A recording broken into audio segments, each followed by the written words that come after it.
கோவையில் வீட்டு சுவர் ஏறி திருட முயன்ற வாலிபர் கண்காணிப்பு கேமரா காட்சிகளை வைத்து மடக்கி பிடித்த குடும்பத்தினர் காவல்துறையிடம் ஒப்படைப்பு. கோவை சூலூர் அருகே கண்ணம்பாளையத்தில் வீட்டின் சுவர் ஏறி குதித்து திருட முயன்ற நபரை வீட்டின் உரிமையாளர் மிரட்டி பிடித்து சூலூர் காவல் நிலையத்தில் ஒப்படைத்தார். சூலூர் போலீசார் வடமாநில வாலிபரை கைது செய்து சிறையில் அடைத்தனர். கோவை மாவட்டம் சூலூர் கண்ணம்பாளையம் லட்சுமி நகர் பகுதியைச் சேர்ந்த மோகன் என்பவர் தனது புதிய வீட்டில் குடும்பத்தினருடன் வசித்து வருகின்றார். வெள்ளிக்கிழமை நள்ளிரவு மர்ம நபர் ஒருவர் அவரது வீட்டின் காம்பவுண்ட் சுவர் ஏறி குதித்துள்ளார். அப்போது வீட்டிற்குள் இருந்த மோகனுக்கு சத்தம் கேட்டு உடனடியாக சிசிடிவி காட்சிகளை பார்த்தபோது மர்ம நபர் சுவர் ஏறுவது தெரிய வந்தது. இதையடுத்து வீட்டில் இருந்தவர்கள் வெளியே ஓடி வந்து தப்பி ஓட முயன்ற அந்த நபரை துரத்தி பிடித்தனர். சம்பவம் குறித்து சூலூர் காவல் நிலையத்தில் புகார் அளிக்கப்பட்டது.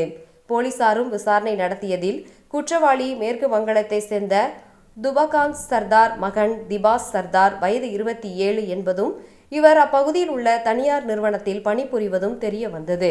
மோகனின் புகாரின் அடிப்படையில் சூலூர் காவல் நிலைய போலீசார் திபாஸ் சர்தார் மீது வழக்கு பதிவு செய்து அவரை கைது செய்து நீதிமன்றத்தில் ஆஜர்படுத்தி சிறையில் அடைத்தனர்.